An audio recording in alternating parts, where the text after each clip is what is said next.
Good morning, good afternoon, good evening, everybody. This is the Geoconservative episode 12. My name is Mr. Geocon, and with me today is Auron MacIntyre. Say hello there. Hey, everybody. Thanks for having me. So why don't you tell me a little bit about yourself, Auron? Why did you, what your channel is about and what you do on there?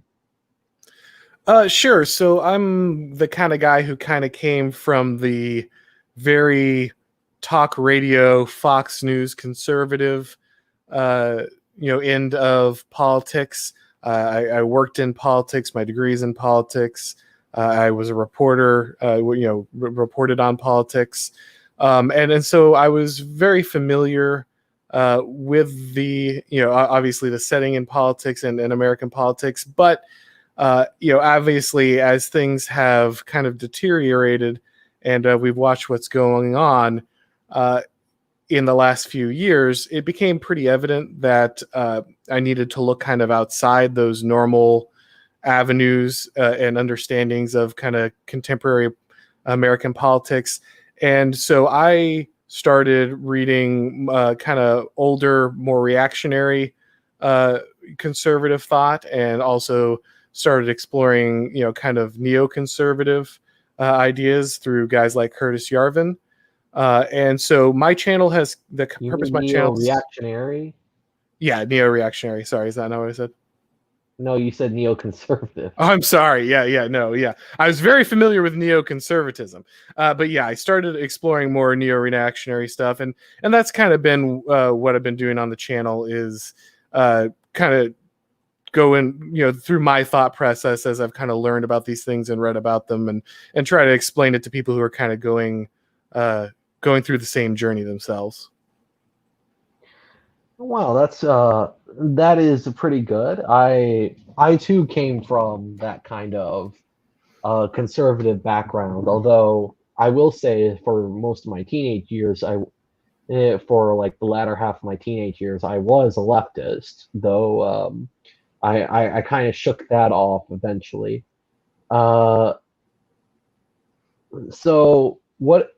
So you've talked before about this kind of moral subversion of the right wing and how there's a sort of paradox involving figures like Ben Shapiro, that kind of libertarian conservative type.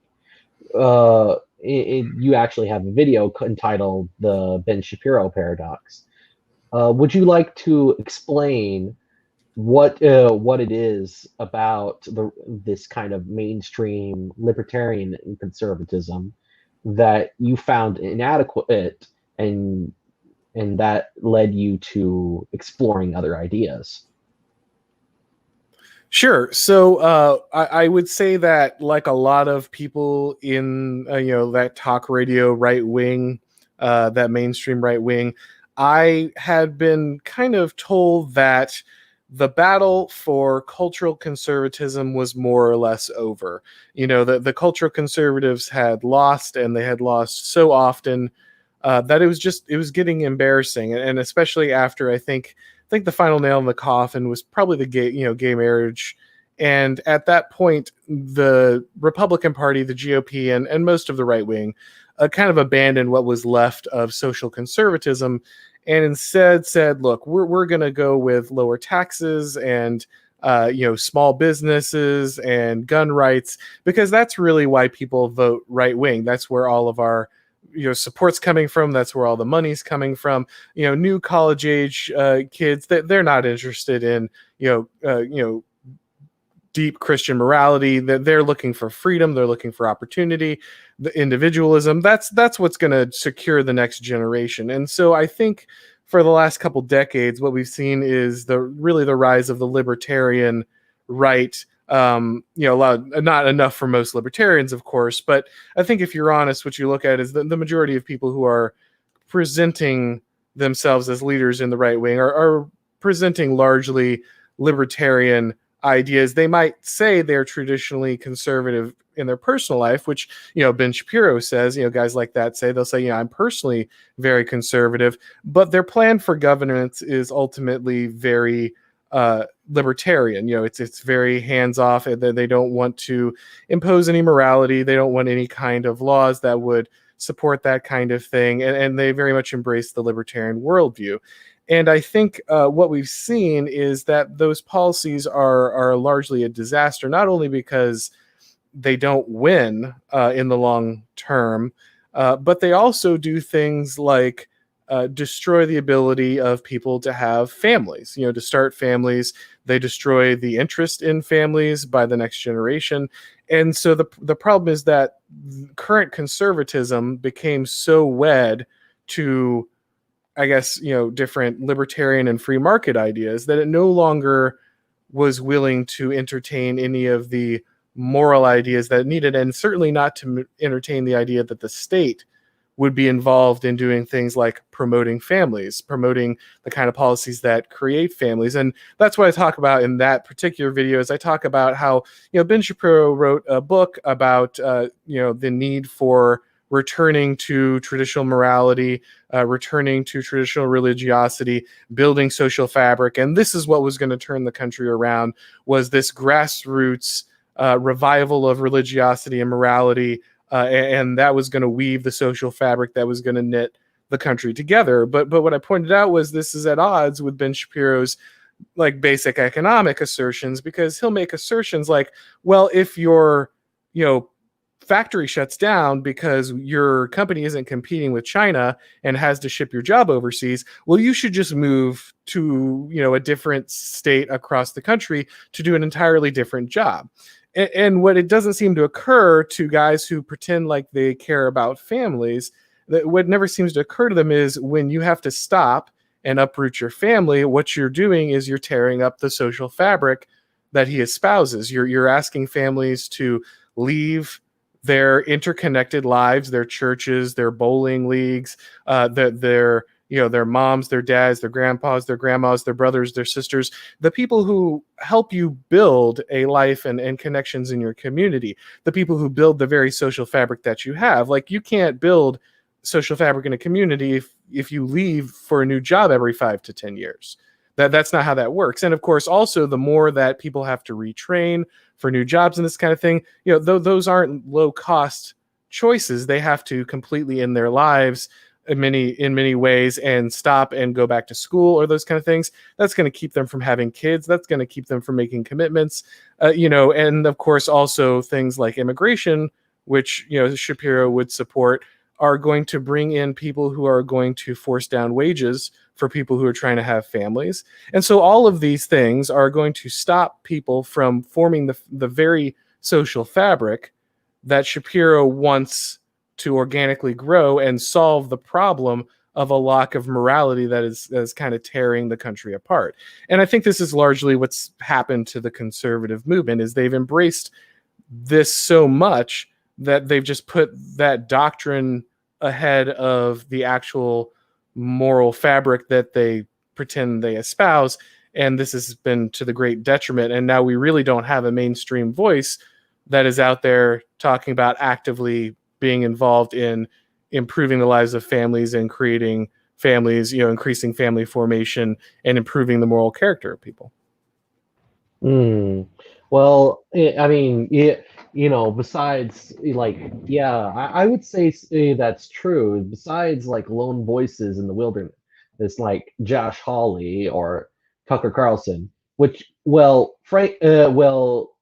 not to say that these people aren't influential members of the right wing in their own right, but there's a sort of old guard that is sort of indifferent to all of this, and you notice that they don't even follow like their free market rhetoric either. It's mostly low taxes, high spending, and kind of a very moderate social liberalism with some pro-life stuff added to it, and and what do all these things have in common? Well, it's what Republicans think will make them popular with their voting base. Would you agree with that? Oh yeah, for sure. I mean, at the end of the day, these people are trying to get elected, and they know the trend is in a certain direction, and so they know there's certain moves that they have to make to, appease as many people as possible, and it's very difficult to lead in that scenario, and that's really the problem with that. I think any cultural conservative movement is facing if they're trying to advance their agenda through, you know, the popular will, is just how are you going to battle the cultural forces that are against you right now. I think most conservatives who are trying to get elected realize that's a losing battle, which is why they stopped fighting it, right? Like that's why they defaulted to the libertarian position in the first place, because these views are unfashionable. They're portrayed at every turn by the media as backwards and ignorant and hateful. They are, anyone who holds them publicly is going to get fired. Anyone who talks about them is going to get, disowned by family members. And so it's really just easier. There's always going to be a market for people who want to pay 10% less on their income, right? And so it's much easier to fight that battle than it is to actually go to the mat for something that is currently being widely demonized in the wider culture. And so I think that's probably likely to continue. And you're right, there are guys like Tucker, and there are guys like Josh Hawley, and God bless them. I'm glad they're there, and that's why they have the numbers they do. Tucker Carlson is blowing away not just every cable news host, but also like large, very popular broadcast programming that he shouldn't be touching. And the answers as to why is very simple. He's the only guy saying the things that everybody knows out loud. And so it is refreshing to hear those voices for sure. But unfortunately, like you said, they are voices in the wilderness. And hopefully one day they are the people turning the movement around. But I think we've got a long time before we see those things become the minority position, especially with the donor class and the real power players inside the political machine in the United States. Like you might get some populist backlash, but at the end of the day, these people don't have the kind of influence. They don't have the think tanks. They don't have the giant foundations. They're not truly pushing the agenda. Every, MSNBC, CNN, every Democrat likes to pretend like Christian conservatives basically have a stranglehold on the GOP and culture. But that couldn't be farther from the case. Almost every GOP politician is barely paying lip service, because at the end of the day, they know where the power is coming from, and it's certainly not from the religious right. Yeah, I mean, we can talk about the recent, the latest outrage on the left, which is over Ruth Bader Ginsburg dying, and then Amy Bennett, who is a Christian, who by all appearances is a Christian, a devout Christian Catholic conservative, uh, getting who could possibly get nominated for the position. I personally don't think she will. I think I think Donald Trump is going to go. This is an unpopular opinion among some people, but I think Donald Trump is going to choose the this Hispanic judge who says that Roe v. Wade is precedent. The constitutionalist, the based constitutionalist Hispanic judge. Both for like the minority points, and also for because she's not a social conservative. But the left, that's not going to stop the left from getting outraged, because they get outraged over everything. And everything Donald Trump does is going to get them riled up. But you see this talking point on the left that America is in the midst of like a grand theocracy. The Handmaid's Tale is just around the corner. And I always find that kind of funny, especially in light of Moldbug's analysis of the cathedral. But I'd like to hear like what your thoughts on that kind of left wing rhetoric surrounding them claiming that we are in the midst of being taken over by a theocracy, a Christian theocracy. Do you think there's something deeper going on? Is this just a rhetoric to get people emotionally hysterical? What is it? Well, I don't. I think I saw in the last hour or two on Twitter, there are multiple reports that Trump has decided to go with Amy Coney Barrett. So I think that and that's just breaking in the last hour or two, I think. So it looks like that is actually the call, at least if the reports are accurate. And of course, the left has been preparing for this forever. Every time a justice gets nominated, it's key to destroy them. And of course, Amy Coney Barrett will be no different. They're already, like you said, talking about how basically she wants to live the Handmaid's Tale. I remember watching her, giving prior testimony to one senator, and said, "Oh, I think your Catholic faith might influence your decisions." And I'm like, man, may all of us have that said of us before we stand before anyone. But yeah, the very idea that someone's religious faith could come to bear on their moral decision making is, of course, an anathema to these people. It's funny because you read these sites, the Mother Joneses and the stuff, and they're like, "Oh no, she might use Christian ideas," as if they've never heard of them. They've never talked to anyone who's been influenced by them. And honestly, the answer is they might not have been. So it's just hilarious to watch their extreme panic. Of course, because you're familiar with Curtis Yarvin, Mencius Moldbug, you kind of know where this is going to go. So the funny thing about them getting worked up about a theocracy is, of course, they're only getting angry because they already live in one and they like the one they live in. So what Mencius Moldbug, Curtis Yarvin talks about a lot is that we live currently under a decentralized atheistic theocracy called the cathedral. And the great thing about it is it has a number of advantages over a traditional religion, because all societies at the end of the day will have a worldview and they will have an overriding morality that they agree upon. Otherwise, they can't function, which is why our society is having a hard time functioning right now, because you're seeing the agreed upon morality crack. But the government already, or rather, the culture at large, the cultural tastemakers already function as a decentralized atheistic theocracy. And so when they see someone who would bring other ideas in, of course, they know that they need to crush them. They need to protect the current status quo. Now, their advantage, of course, is that because progressivism is not technically, by our current definition, a religion, it has some big competition advantages in what we call the marketplace of ideas. Because in America, of course, we've had it drilled into our heads that we have this separation of church and state, and we have this secularity. And so our laws are not religious laws. They are not moral laws.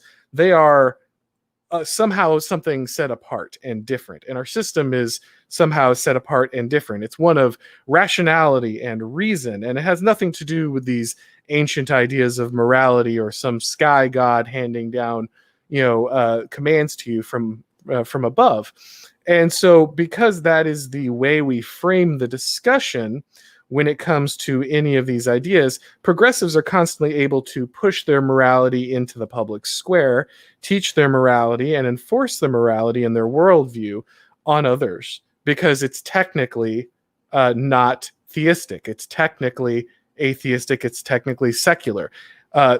Traditional religions are not able to do that because they are considered official religions, and therefore they'd be violating church and state if they did that. And so what you create is an environment where the system is basically rigged to make sure that progressivism wins every time and religion loses every time. And that's how you'll see this battle for the Supreme Court seat take place. That's how you see it framed, is of course they'll be talking a lot about how a judge should be independent, and a judge should not let their personal feelings get involved in these things, and a judge should not bring their personal morality into it. But of course, that's all they do, right? Like, that's literally where law comes from. Law is collective morality that's enforced by the state. And so all they're really saying is, you should only be applying secular morality. You should never be applying any of your religious morality. And our morality is, of course, superior because it's reasonable. It comes from reason and not from a holy book. And so it should be the only one that's allowed in the public square. That, I will say, there's just so much in there that I could, we could spend the rest of of our live stream just talking about what you just said and expanding on it. But I mean, I would. There's a sense in which this kind of secular religious dichotomy seems to be breaking apart in modern times, because you see how they'll praise Ruth Bader Ginsburg because her Jewish faith led her to believe that, for instance, we should lower the age of consent to 12 years old, or Joe Biden's Catholic faith leads him to believe that we should have redistribution of wealth and abortion.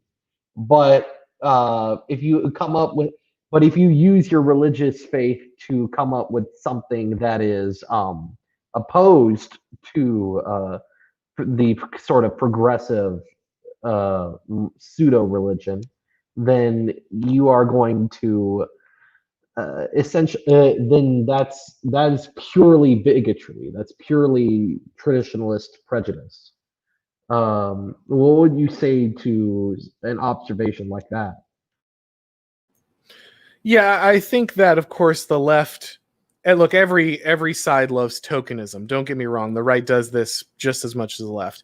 Everybody loves a token. Everybody loves an apostate. They love, people who leave one side and come to their side, or check a certain box in a demographic or in a religious group, so that they can then say things that are absolutely subversive and have nothing to do with the interest of that religious group or its faith or any group. It doesn't really matter if it's religious or not. Everybody loves this in politics. This is a powerful weapon, and it's nothing new about it. This is as old as politics. But of course, you're right that they love the religious faith of Joe Biden. We have to get constant lectures about what a good Catholic Joe Biden is and what it means to him, except for the part where he actually follows the tenets of the faith and believes the things that the faith preaches. But of course, a Supreme Court justice that might actually be interested in the moral implications of that faith, that's of no use to them. And this is largely because,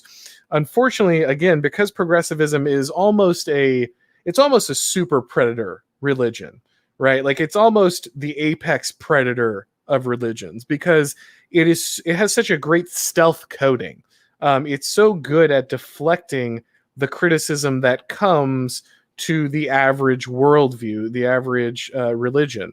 And so because progressivism has been able to sell itself as something other than what it is, which is a religious faith that has its own moral tenets, its own axioms that it assumes, and then makes judgments based on them, instead of being that, it has been able to basically sell itself as this idea of reason and saying, well, we are the reasonable ones. Everything we come up with is from secularity and reason. And so that means a large amount of the religious community has also adopted the language of progressivism. And that means that this is why we see so many churches pushing illegal immigration and BLM causes and making those almost the key to faith in their churches, because progressivism is really great at going into other religions and almost like an alien from the movies, like being hatched inside the religion and then just eating its way out before it discards the husk of the religion.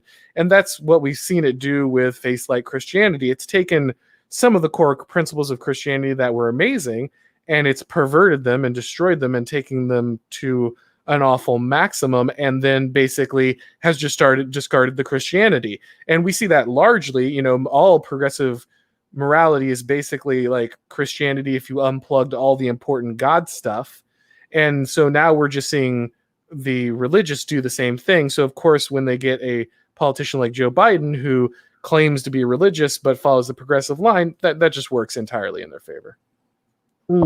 I see. I see. So they would view it as they would see if Joe Biden's religious faith leads him to support like progressive causes, then that's okay because having those progressive causes makes you inherently reasonable and kind of cancels out the irrationality of the religion. Well, sure. Well, I mean, you know, they would say like, what kind of buffoon actually believes the Bible, right? Like that's what you hear from these people all the time. Whether they'll say it that straight or not to the face of the religious community, that's exactly what they're implying, right? Like Barack Obama, you know, famously got caught on a hot mic talking about how, you know, stupid people in the backwoods cling to their Bibles. And, you know, he'll talk about his Christianity and how important it was to him. But at the end of the day, obviously, he has serious contempt for these people, and that's largely what's happening with progressivism. Is it's very important because the elite taste makers are progressive, that your Christianity, if you're going to hold on to it, also becomes progressive, because what at the end of the day, isn't that really what Christ would have wanted? You know, and this is what they sell to people. You know, we hear this, they'll talk about, well, I'm not pro-life, I'm pro the culture of life. And so I remember I was actually, because I'm old, I was at a college campus when John Kerry was running, and his kids came, and of course John Kerry was ostensibly Catholic, and I asked his kids who were stumping for him at my college, I said directly, you know, you guys are supposed to be Catholic, what's with the pro-choice? And this is the line they fed to me. They said exactly this: oh, well, we're for the culture of life, and a culture of life opposes the death penalty and makes sure people have enough food and gets them health care and gets them social services.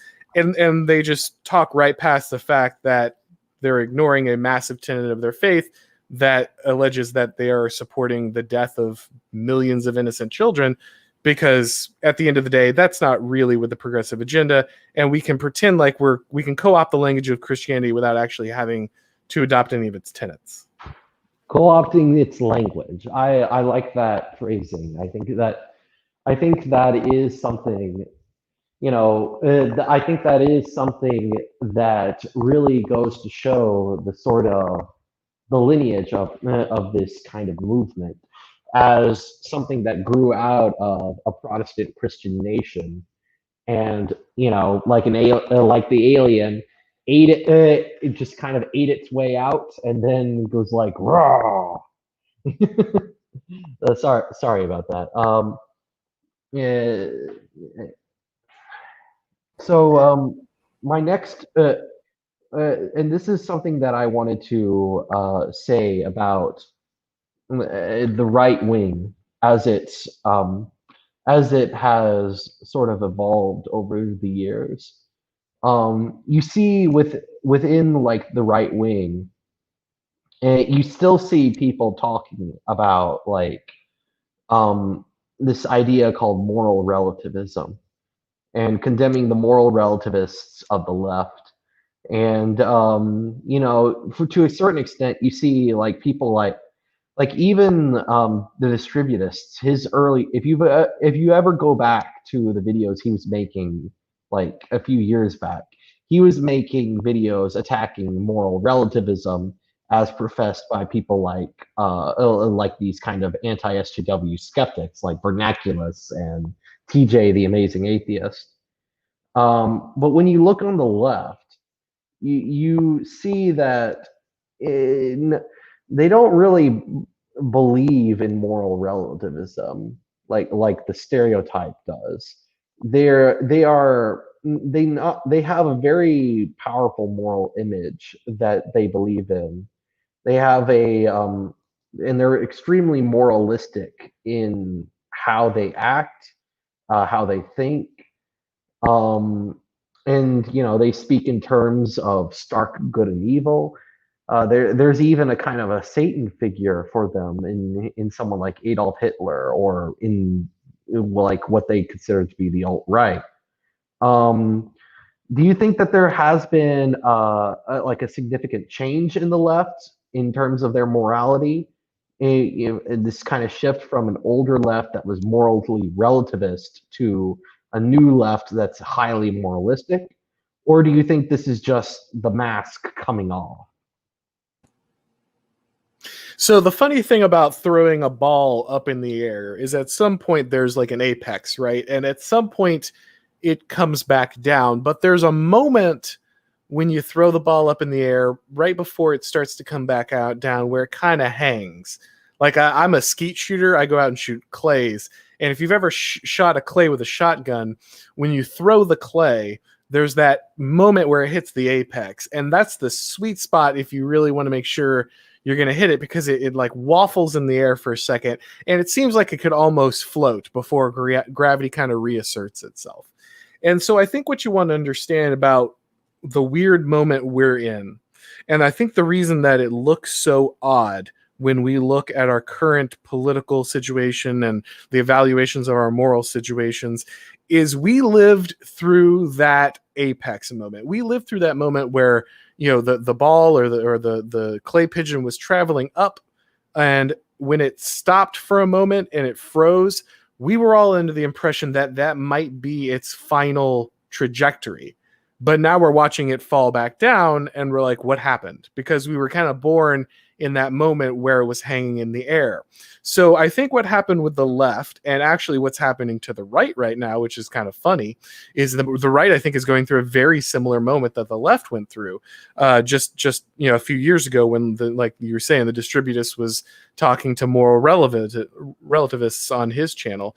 I think what we're seeing is at that time, the left had been, it was trying to get rid of its Christian roots. It was trying to make the conversion away from the Christian roots and just keep the morality it wanted. It wanted to pull the morality out of Christianity that it liked, discard the rest, free itself, and start a new project.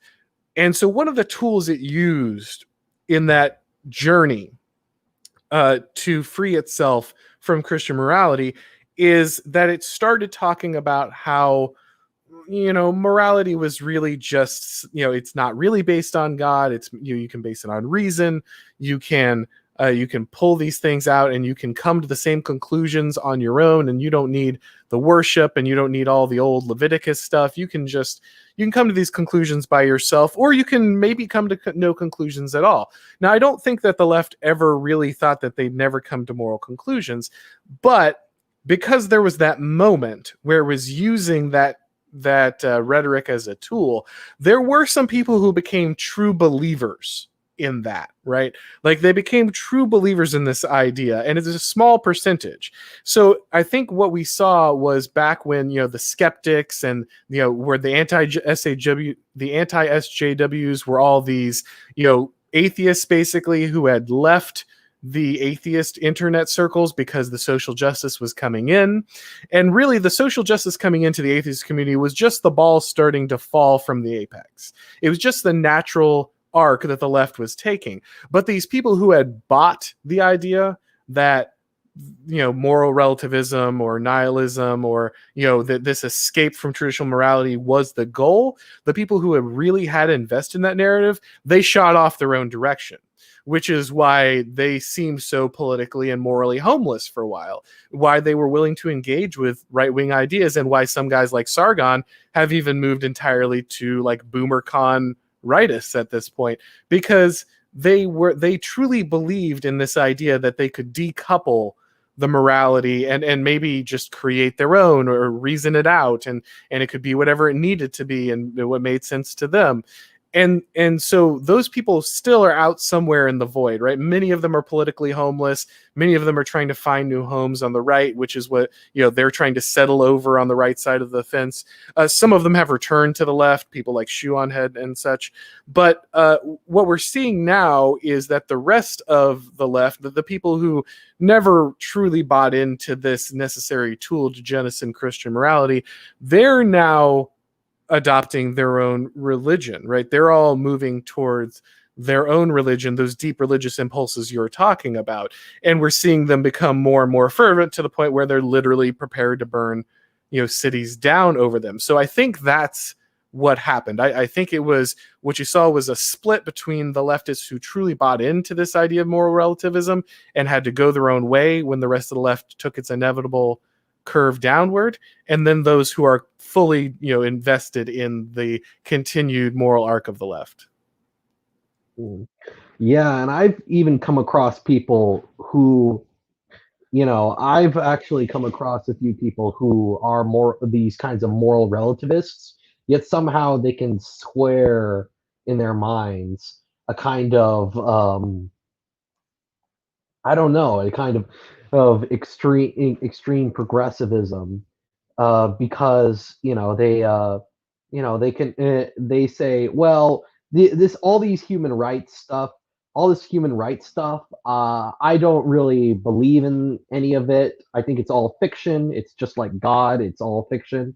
But I have some gay friends, and and this makes me feel nice. So I'm going to just kind of go along with these fictions, because they're nice sounding. Yeah, not to paraphrase C.S. Lewis poorly, but he said something to the effect of, show me a moral relativist and I'll show you a man who's about to make a moral demand on you one moment later. Because it's impossible. It's impossible to do. It's you can't function that way. You can't even create an idea in your mind where you don't make moral demands on other people. It's just not available to you. And so we've been very conditioned in modernity to believe that we're just smarter and wiser people because we understand like the germ theory of disease and like maybe vaguely how electricity gets created. And we just think we're smarter than like Socrates. Like we just think that because we understand a few basic things out of a science textbook, we're just freed of the tradition that weighed down these people. But of course, all that has done is made us idiots. It's just made us moral idiots. And so people will spout off things like, oh yeah, I can come up with these things on my own. And, I don't need God to tell me what's right or wrong. And 10 minutes later, they're cheering a 10-year-old drag queen on, and they just don't see the contradiction in the slightest. Yeah, and they'll even say that if you don't cheer the 10-year-old drag queen, there must be something wrong with you, you bigot. Oh yeah, 100%.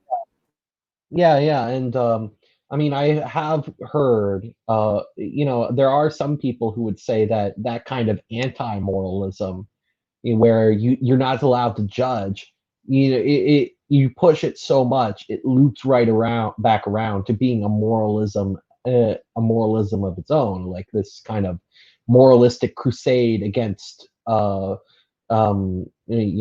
judging people morally. Well, yeah, 100%. And I think the thing that we're seeing now, I think what we're seeing at this point with the left is that for a long time, progressivism was the game in town, right? Like it was the religion for the new century. It worked great it was very good in the age of spreadsheets. It's great at increasing GDP, and it's great in pushing scientific advancement, and it's great at playing the game in this secular world where it pretends it's not a religion, but then has all the influences of religion. So this were all like amazing things about progressivism and why it outcompeted Christianity and all the other religions that were vying for attention in the West. But I think what we're seeing now is that at the end of the day, progressivism is a relatively bloodless and sterile religion. If you look at guys like Neil deGrasse Tyson or Richard Dawkins, trying to eke out some kind of meaning, sad things like Sam Harris trying to explain how meditation makes his life worth living and that's enough. Like, they try so desperately to justify progressivism being enough, but it simply isn't. And you can tell it isn't, because now we're seeing people on the left abandon progressivism, and all these, they loved to make fun of anti-vaxxers and flat earthers. And now half the Democratic Party is anti-vax because Donald Trump wants to get a vaccine through like the CDC or whatever, right? Through the FDA. I mean, rank partisanship is like normal, though, right? I mean, it's, I don't think that part is like a substantial change in the left, is so much as like just a consequence of like hysterical partisanship, where you're just opposed to whatever the opposite side says. It just kind of mindlessly.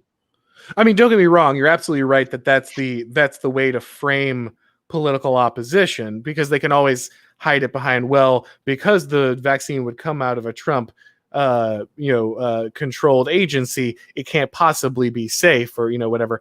But what I'm getting at is that there's a larger push, even in in the universities and different academic areas, to basically abandon science and reason. We're seeing people who are Harvard professors talk about how 2 + 2, it could actually be 5, and actually, science and low time, or time preferences and this kind of thing, these are all parts of the patriarchy or parts of white supremacy.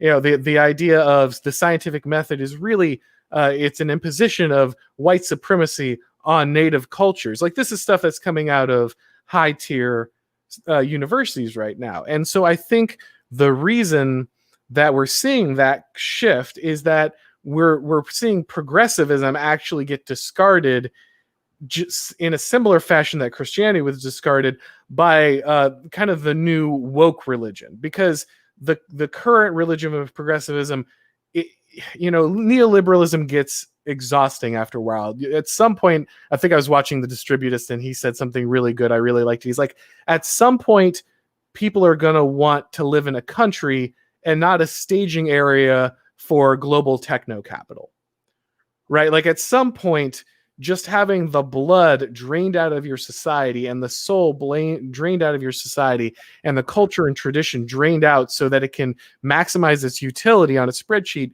is just going to kill everyone. And so what you're seeing is the people who were bored to death and to tears of this, the people who are not finding what they needed out of progressivism, are now moving to this more radical woke version of the religion. And this is the one that emphasizes, the evilness of white supremacy. It talks, everything is an outgrowth of this. Immigrants and minorities are almost religious figures to be worshipped and emulated. And all we can do is learn, as people who were born in America, how to pay off our sins that never really go away. There's an original sin in America, and you can never get rid of it. And we're seeing really a far more tribal and classic religion coming out of progressivism that I think is far scarier, and it's the kind of stuff that we see driving, cities getting burned down and cops getting shot in the streets. It's kind of funny because, in a way, I think this kind of woke religion is I always thought of it as something kind of used by the neoliberal progressive left as sort of a cover for their failure in the civil rights movement. Because if you look back at Christopher Caldwell, you wrote about this in Age of Entitlement. If you look back at what people like JFK and MLK said about civil rights, they were saying that by removing these these barriers formed by segregation and Jim Crow, that, and by implementing this affirmative action, we can equalize the material opportunities between blacks and whites. And well, this has not happened decades later. And so we need a new explanation for it. And it just so happens that that critical race theory provides an explanation for why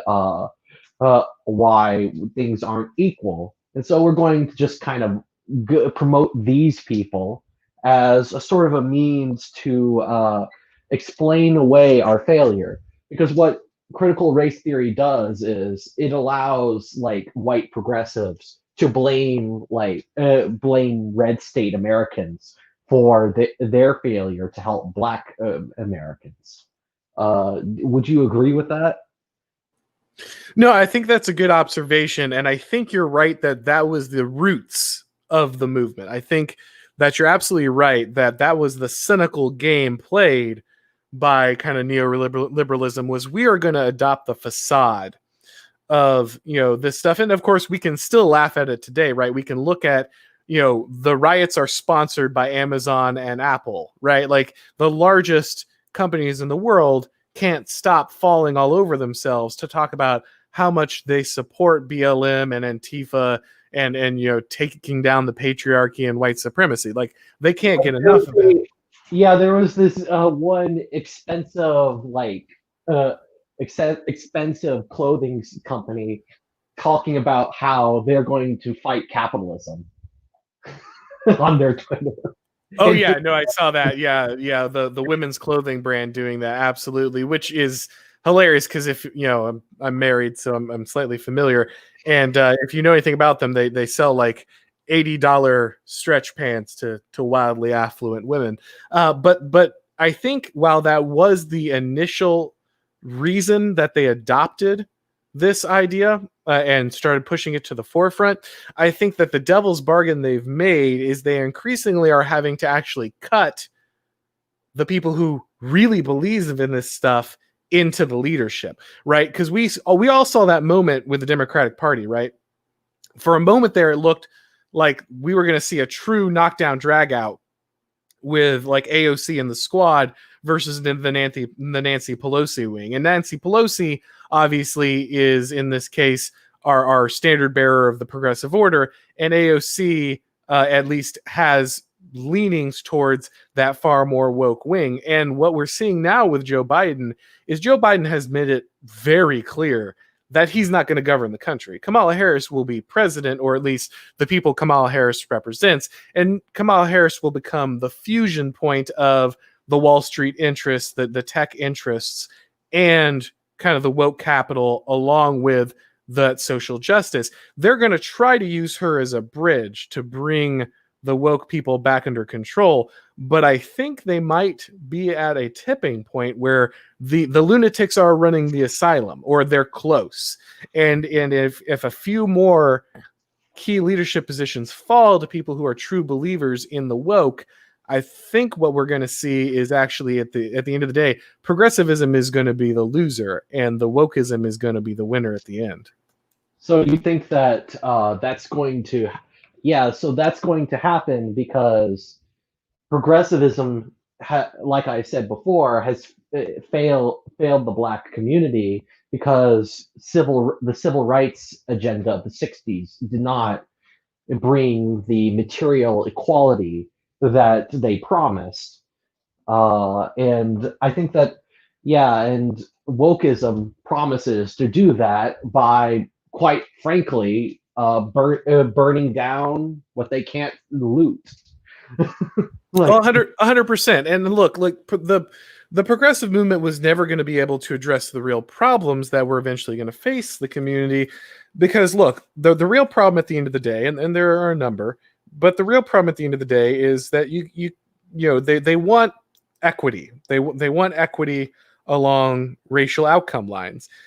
And one way to achieve that is intergenerational wealth. Well, guess what doesn't happen in the black community? And you can listen to black commentators talk exactly about this. Thomas Sowell, he'll talk about, he'll or write about it, I guess, at this point, till your ear falls off, about how there's no family formation, Larry Elder too. Yes, exactly. Larry is an excellent example. They'll talk about, 70% plus of Black children born out of wedlock. If you don't have families, you don't create intergenerational wealth, which means you never create that middle class existence. And so the progressive plan was never going to produce this. In fact, the progressive plan is to reduce this in all communities, because don't worry, the white community is right behind these people, right? Like, the important thing to remember is this is, a lot of people will look at the African American community and say, well, this is a problem in their community, and it is. But the progressive plan is working this miracle inside the white community as well. If you ever read Charles Murray's Coming Apart, which I highly recommend to people, he talks about a number of reasons why this is happening.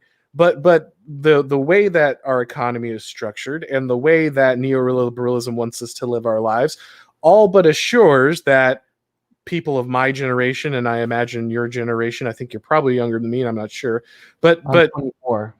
Okay, so yeah, so more than a decade younger than me. So people of both of our generations are increasingly unlikely to have families, to own houses, and to pass that wealth on, which is what generates a middle class. Now, the reason they don't want that, of course, is middle classes are really bad for squeezing every last dollar out of global techno capital. And so the same problems that are facing the African American community are going to be facing every community. But of course, the progressivism was never going to fix this problem. In fact, its plan was to spread this problem everywhere it could. I see.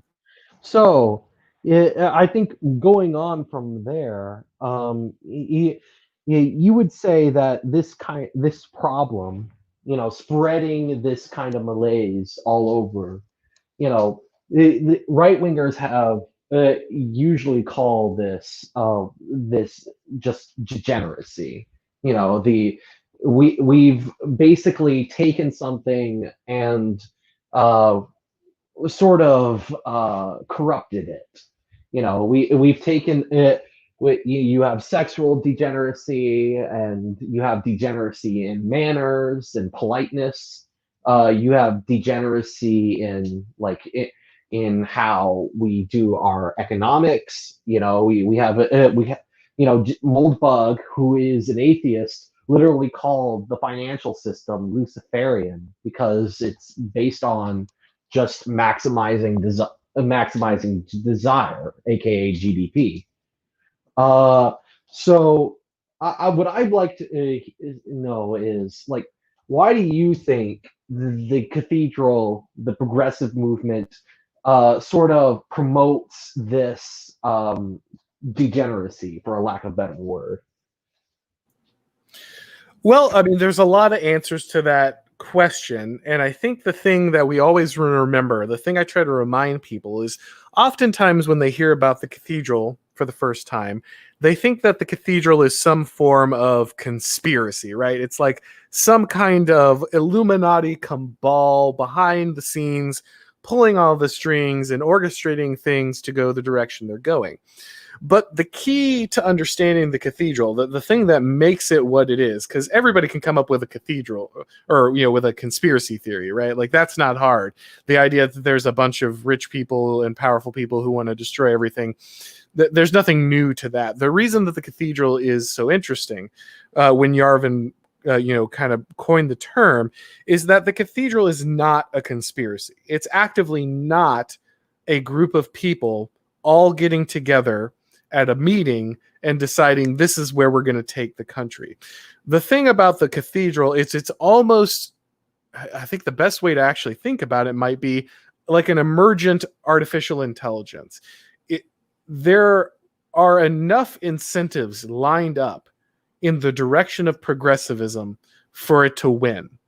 And when it wins engagements, it always pulls the ladder up behind it, right? Like, it always makes it harder to play the game by any other rule except progressivism.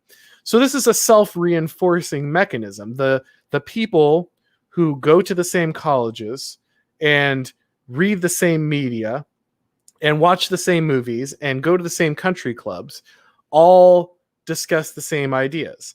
And because they believe certain ideas, those ideas become fashionable because they are the elites, and elites influence always the ideas of people below them on the social ladder.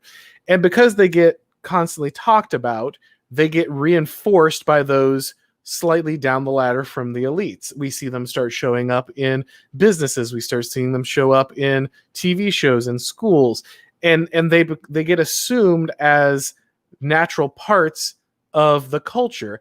And so everyone starts following these ideas.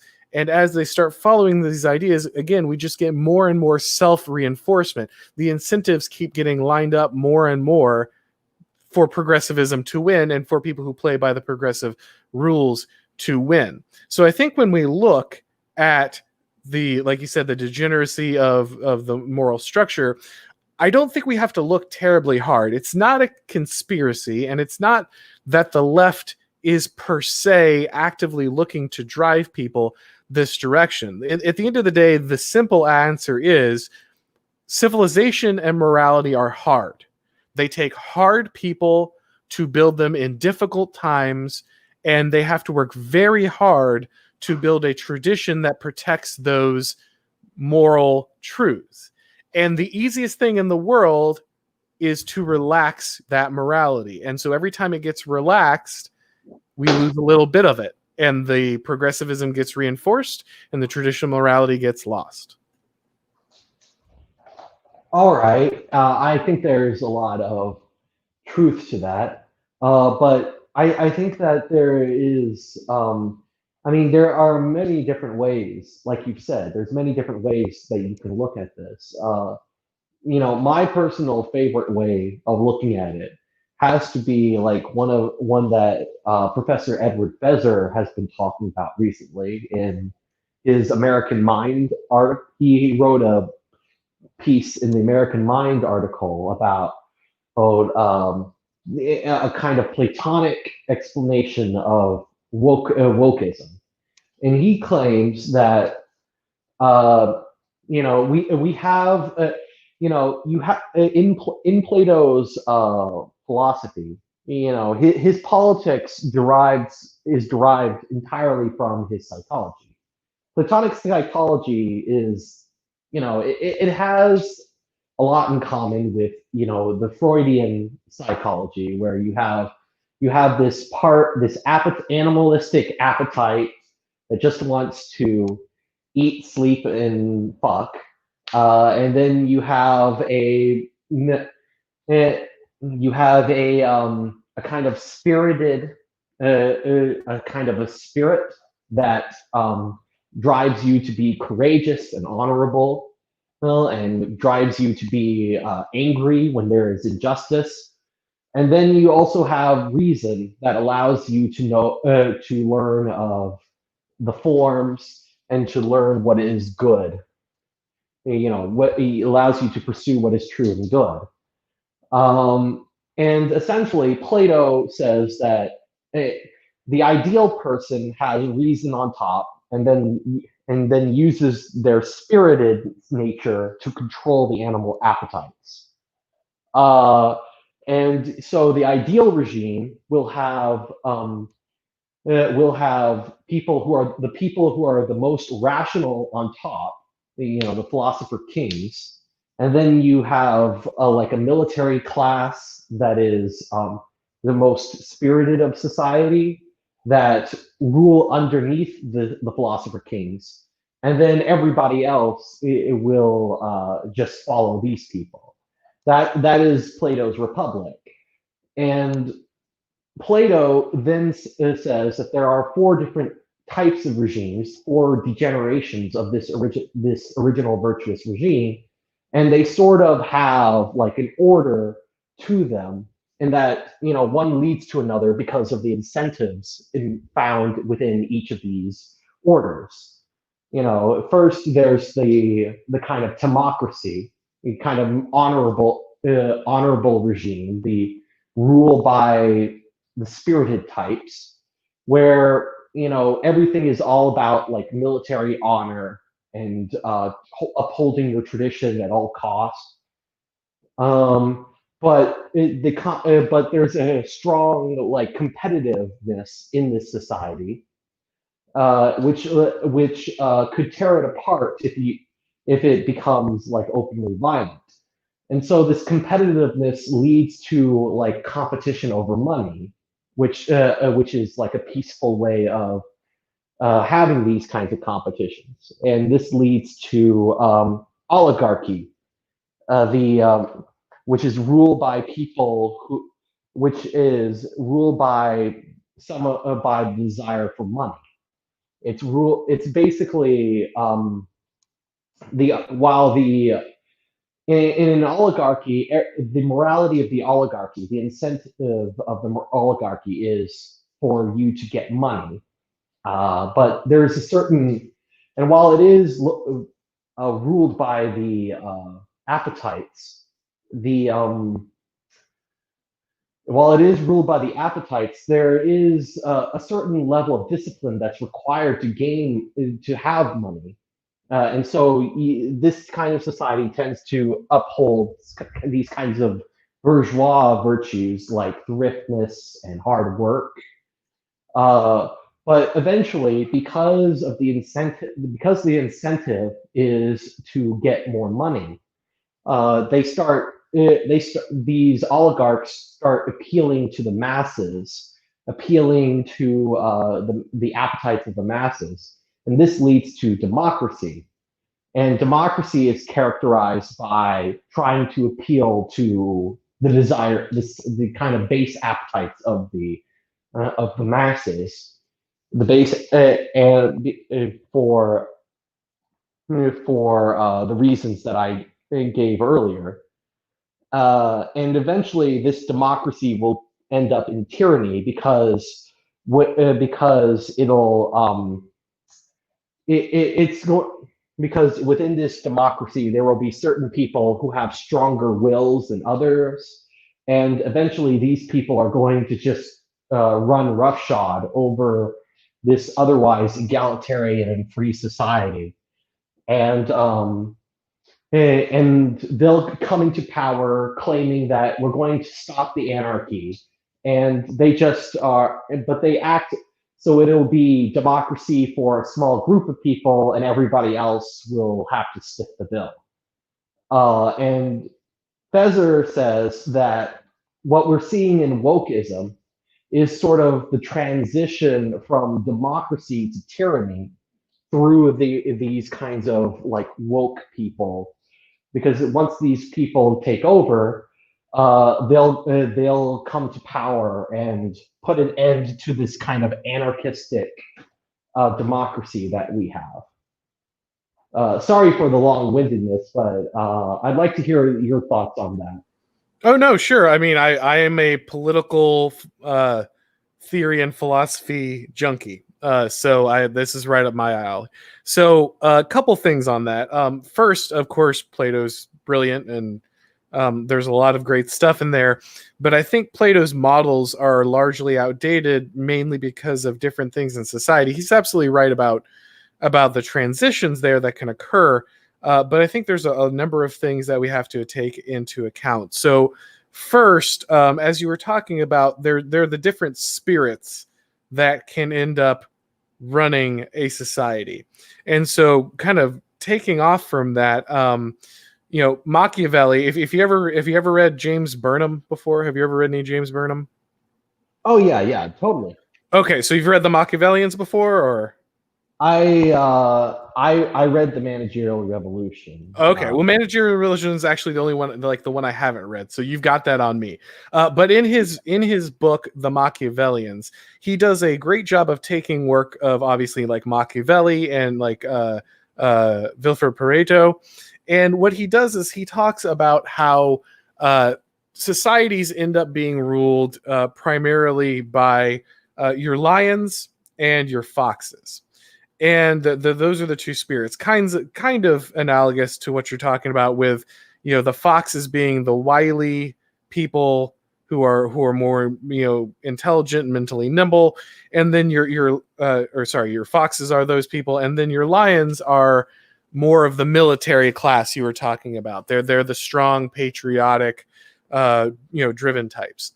And so he says that, most nations start out with a strong presence of lions because they have to have them, right? Like if you're forming a nation, you're bringing it to order, you are protecting it from enemies outside, you're securing territory, you're going to need a military class. You're going to be a strong military class, strong military leadership. It's no accident that America's first president under the Constitution was George Washington, right? Like that's not a mistake. That's natural instinct when we're forming a country. But as the country becomes more complex, we see a drop in the need for the solutions from lions because the country becomes safer, it becomes more affluent, its problems become less militaristic and more higher order economic and internal. And so we see a drop off in the rule of lions, and we start to see the rise of the foxes. And the foxes are adept at this because, the lions are your natural conservatives. They're about tradition. They're about their high honor culture. They are highly attached to the country and where they came from. They're religious. Your foxes tend to be the free thinkers, the liberals, the more flexible people. They're exploring new ideas. The key is that at some point there's a kind of a point at which there's a flux. There's a transition where the country starts becoming run so much by foxes that it starts to lose its understanding of basic things like political power comes from force, and like order has to be maintained or the society crumbles. They start to lose contact with like the physical violence required to actually govern people and protect them and maintain order. And so when the foxes come to rule, they end up degrading the culture and the moral stability of the country because they don't believe in the religion. They aren't as steeped in the tradition. They don't understand the need to reinforce these things. They would rather build crazy ideas out in the ether than follow these things and maintain those aspects of the country. And he says this is always going to lead to ruin. Like this is always going to lead to collapse. So like I said, there's many reasons why the cathedral is heading the way it's heading. I think one of them is, there's a million different incentives for it to head that way. I think another one is that it is entirely dominated by foxes. The military. I just had a guest on my channel, like a week ago, talking about the U.S. military and just how it's watched that one. Yeah, that was just fascinating. Yeah, he was just talking about how it's basically been hollowed out from the inside, and how really, the civilian rule has taken over the military. The commanders have no control. Social justice running amok inside of it, and so we're seeing the foxes run everything now. Even the natural domain of the lions is now run by the foxes, and this means that because foxes don't understand how violence works, they use it sloppily. Right. And so that's why we see us going into like wars in places with no idea how to win them, and why we see anarcho tyranny in the streets, because we have people in charge who don't understand what it takes to rule society. They just learned how to like become clever functionaries. And this has massive detriments to where we are right now. Yeah, it's telling that when Plato thought of like the philosopher king, and Professor points this out, Plato's idea to keep the philosopher kings honest was, first off, they would come from the same stock as the militaristic and honorable people. It's just that they would be ruled by their pure pursuit of the true and the good, rather than by pure tradition and honor.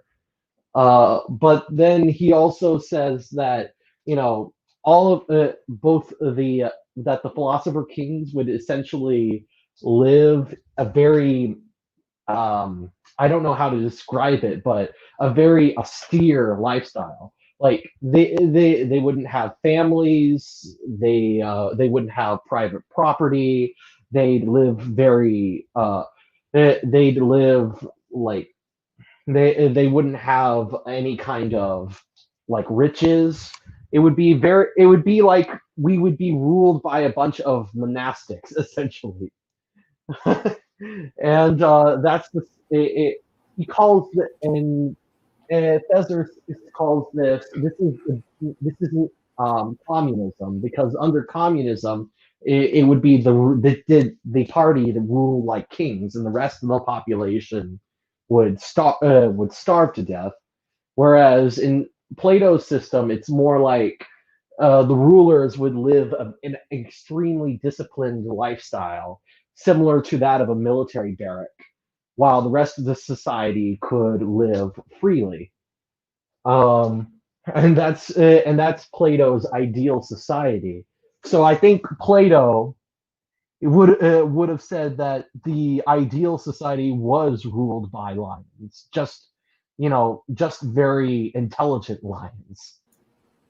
Sure. Yeah, no, I think you're right about that. And I think the thing to remember as we look at our current system is that this is always the mistake that I think conservatives make, is they look at our current system and they're wedded to democracy. Like democracy is the only option. And I actually think democracy is the problem. But that they are under the impression that the consistency of the polity hasn't changed, and it has. If you look at the founders, they were not big fans of democracy in many ways. They set up a republic for a reason. They limited the franchise very heavily and built in a lot of defenses against populism. And to the extent that they did have democracy, they still warned. For instance, I'm pretty sure it was Adams who said, the Constitution is only fit to rule a people who are deeply religious and moral and follow the 10 Commandments, and it won't work for anyone else. And the conversation yeah, and which is why they didn't really make a whole lot of laws declaring official religion in America. But that's Yeah, because their idea of religious plurality was you can be whatever Protestant you want, right? Like it wasn't just come in with no religion or multicultural religions. When they said freedom of religion, what they were really talking about is no one's going to burn you at the stake for being the wrong type of Protestant. Not that still didn't happen, but anyway, the point is that when the system was designed, it was designed for a group of people who is not America now. A large amount of Americans are entirely unchurched. They have no connection not only to the Christian religion, but any religion at all. They have no frame of reference for like the idea of metaphysics. They think that religion is just something that funny people on TV believe in before they like lose in a television program. Like they just don't have any grasp on what we think of as like traditional Christian morality.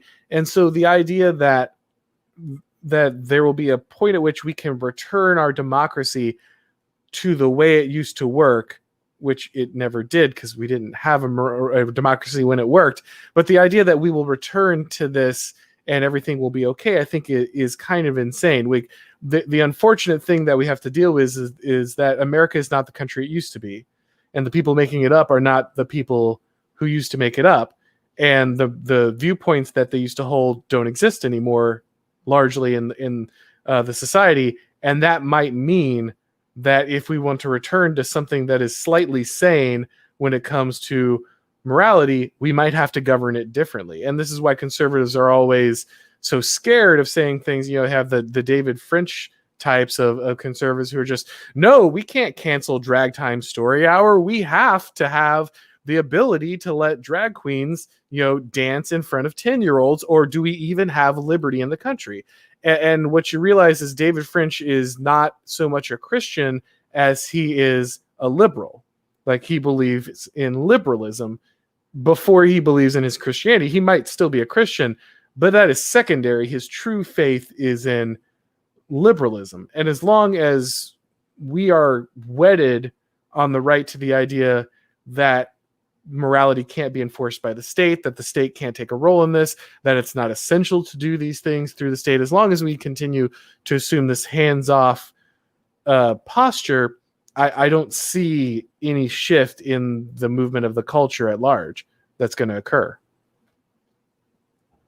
I would say, fair enough. By the way, there's one last thing that I wanted to talk to you about, and this is, and it's about like your channel name, Auron MacIntyre. I can't help but recall that it recall when I look at it, I can't help but recall a kind of a Thomistic philosopher by the name of Alistair MacIntyre. Have you ever heard of him? Oh yeah, I mean that's certainly where the last part of the moniker came from, and I actually did a video talking about After Virtue, which is his famous book, explaining the first chapter where he talks about kind of the civilization where that loses the ability to discuss morality. It doesn't even understand what the words mean and how they function.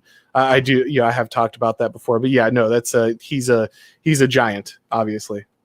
He is a giant. I think that more people on the dissident right should be reading Alistair MacIntyre in his work. I think he's for any of it for all of his faults, I think the guy has all the right opinions about like what we're doing ethically.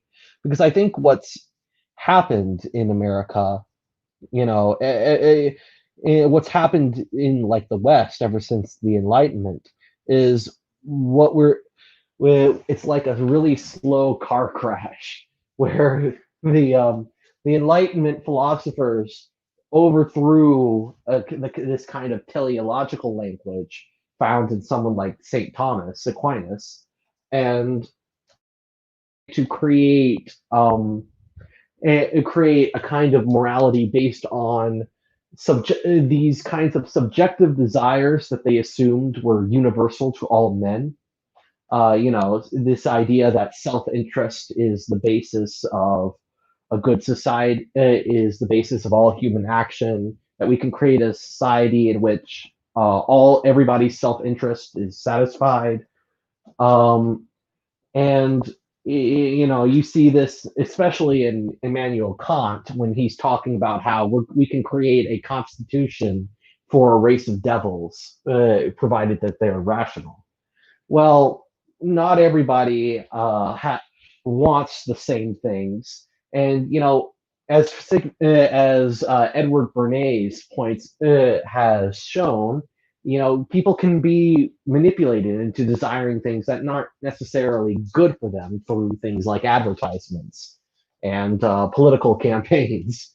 So I think that what you find maybe the source of a lot of this moral confusion that we're seeing both left and right is due to the chickens coming home to roost for the Enlightenment, and this is just the moral confusion that Alistair MacIntyre says is just a natural result of throwing away our moral language. Oh, absolutely. And if you really want to enjoy a time machine, read Joseph de Maistre and Thomas Carlyle, because these guys are writing in like the late 1700s, early 1800s, and they are saying everything that's going to happen. Like they are predicting every disaster that's going to come out of the Enlightenment. They see all this stuff coming down the line because that it is absolutely the chickens coming home to roost, and there were people at the time screaming, "No, don't do this. It will be a disaster. Like you cannot base morality off these things. You cannot try to recreate this stuff from the ground up. It will be a disaster." And we didn't heed them then, and we are certainly paying the extreme cost now of having not listened to them when they spoke. It's kind of a shame, but at this point, what can we do, really? I mean, it seems like this kind of moral confusion is just it's just all over the place. I only have like the philosophy I've read in my church community. But you know, half given the COVID has taken away the church community. I mean, you saw online how those people are being arrested for singing hymns out in public now because of the quarantine. Like, what do you think can be done about this kind of moral confusion that's happening right now? Well, I think the thing to remember is that civilization takes time, and the left and the Enlightenment in the end, these forces have taken hundreds of years to get where they are. And so the really hard thing that the right, like, nobody likes to hear this because it's tough. But we have to understand that we let bad actors push things for literally hundreds of years and indoctrinate everyone we know, including ourselves, into these things. And so the language of these things is we are steeped in them. Like we are soaked in them. It's the water in which we swim. And just as in, you know, the 1500s, Christianity would have been the entire way that someone in the 1500s related to the world, right? Like everything was an allusion to the Bible. Everything was an allusion to Christianity because it was literally the glue that held society together. It was the only thing everyone had a universal reference point to. And what's been really hard for us on the right to realize is that that's no longer the case. And now the thing that everybody has a universal reference point to, the thing that everybody speaks the language of, the thing that everybody goes back to is progressivism, is leftism, is those fruits of the Enlightenment.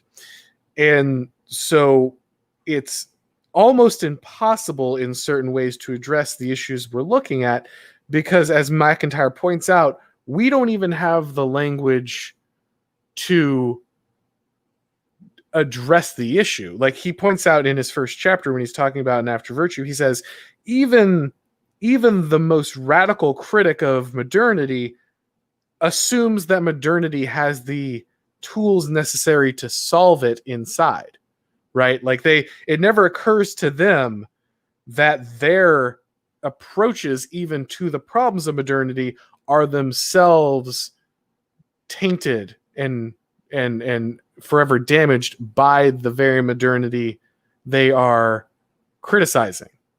And so we need to understand that that's where we are. And so the answer is there are no quick solutions, and that can be like a black pill for a lot of people.